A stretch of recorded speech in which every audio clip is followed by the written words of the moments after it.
Hello everyone, welcome back to my channel.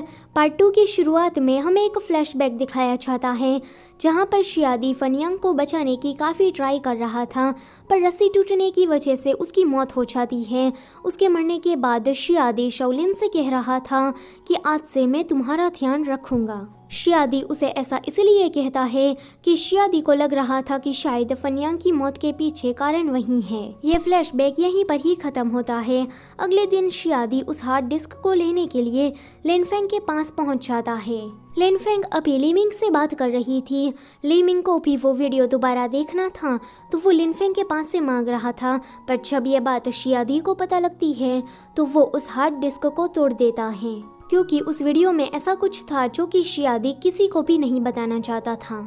Linfeng उसे चिल्लाकर कहती है कि तुमने ऐसा क्यों किया, तुम इतने खड़ूस एरोगेंट क्यों हो। तभी ही वहाँ पर शाओफे आता है।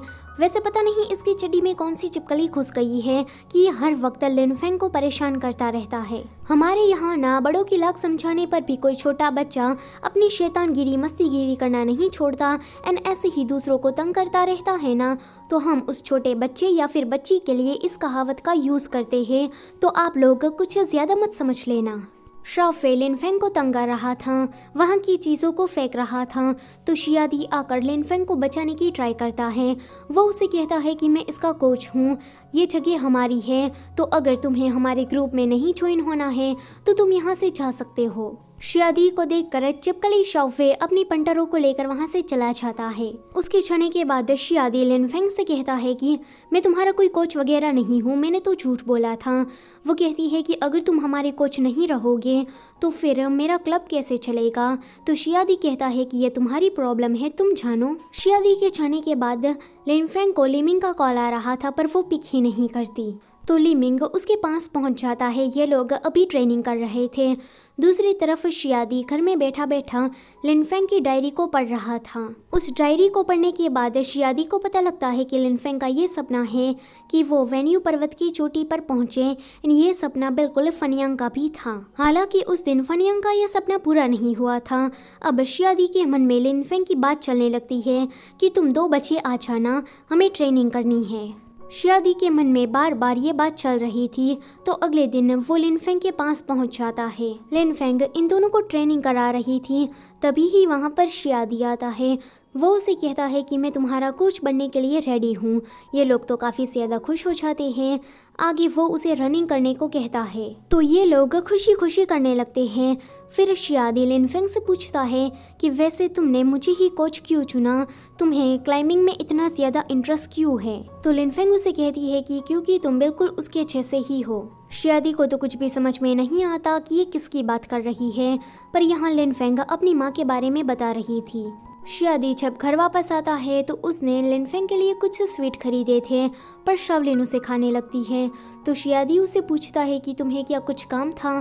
तो वो कहती है कि हाँ, अगर तुम यूएस जाते हो तो मैं भी तुम्हारे साथ जाना चाहती हूँ। देखो, कंपनी की तरफ से हमें अप्रूवल भी मिल गया है। शियादी ने यूएस जाने के बारे में पहले सोचा था, पर अब वो नहीं जाना चाहता था। तो वो शाओलिन से कहता है कि क्या हम इसके बारे में बाद में बात करें।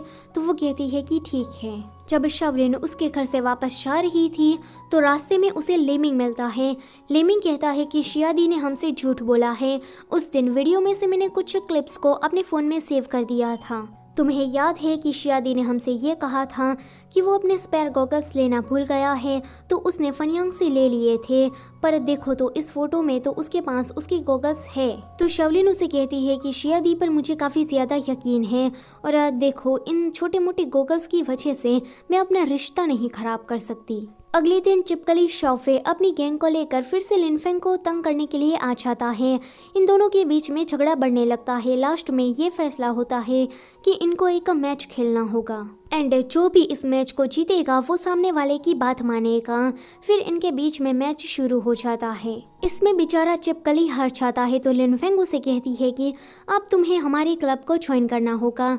तो शाओफे उसे कहता है कि ठीक है। लीमिंग अपने साथ अपने आखिरी दोस्त जिसका नाम है इलू उसे लेकर आया था।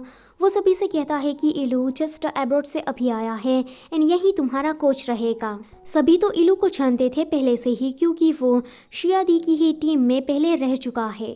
लिन फेंग लिमिंग को मना नहीं कर पाती, पर जब वो घर वापस आती है तो वो परेशान थी। एक्चुअली में ये तीनों ही परेशान थे। ये तीनों सोच रहे थे कि अब तो हमारे पास दो कोच है, अब हम क्या करें। शियादी और इलू दोनों को ही हम मना नहीं कर सकते। चैंडली कहता है कि जो होगा आगे देखा जाएगा।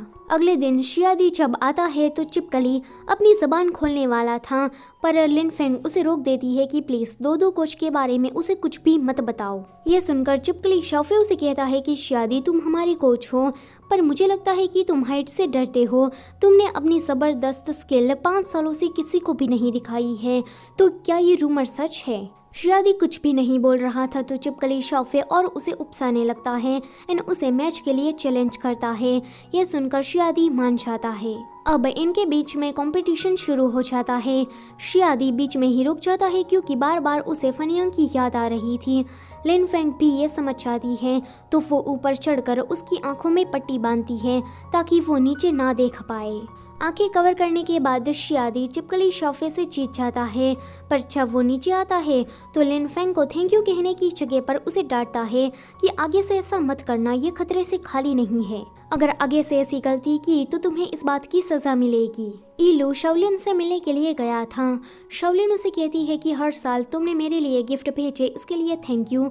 तो वो कहता है कि अभी तुम शियादी के साथ हो तो क्या सब कुछ ठीक है। वो कहती है कि हाँ, शियादी और मैं जल्दी ही यूएस जाने वाले हैं। तो वो कहता है कि अच्छा है।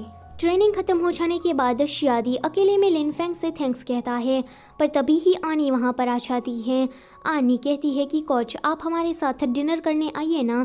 वो मना करता है पर आनी उसे ज़बरदस्ती ले जाती है। लिन फेंग जब शियादी को कुछ खाने को देती है तो उसे इस तरह से करते हुए देखकर शियादी को फनियांग की याद आ जाती है, क्योंकि वो भी बिल्कुल ऐसा ही करता था।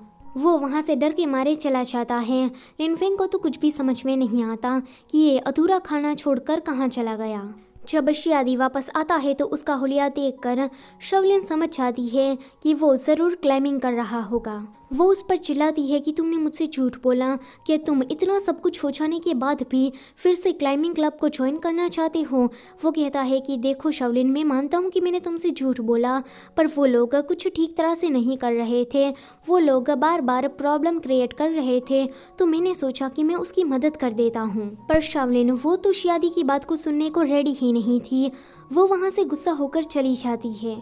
अगले दिन लिन फेंग शियादी को मिलने के लिए बुलाती है। शियादी उसके पास चला जाता है तो लिन फेंग उसे गेम स्टेशन लेकर जाती है।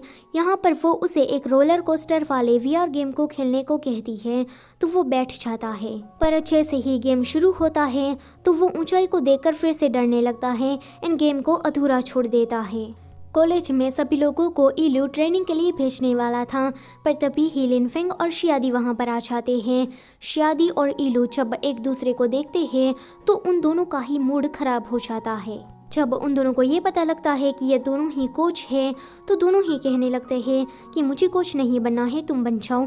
तो इलू कहता है कि मुझे भी नहीं बनना है, तुम ही कर लो ये काम। दोनों ही कोच बनने से मना कर देते हैं और वहाँ से चले जाते हैं। अब इनके पास कोई भी कोच नहीं था। लिन फेंग शियादी के पास जाती है, कहती है कि माफ़ करना, ये मेरी गलती है कि मैंने आपको पहले ये बात नहीं बताई। तो शियादी कहता है कि तुम हर वक्त बस माफ़ी ही क्यों मांगती रहती हो। लिन फेंग को लगता है कि उसने ये गलती की है तो वो खुद को सजा दे रही थी। वो ऐसे ही रनिंग कर रही थी एंड रुकने का नाम ही नहीं ले रही थी। यहाँ पर शियादी बैठा बैठा ड्रिंक कर रहा था क्योंकि फनियांग की डेथ एनिवर्सरी जल्दी ही आने वाली है। सो गाइस, पार्ट 2 के लिए बस इतना ही। अगर वीडियो अच्छी लगी है तो उसे लाइक करो और चैनल पर पहली बार आए हो तो उसे सब्सक्राइब करते जाना। Thank you for watching.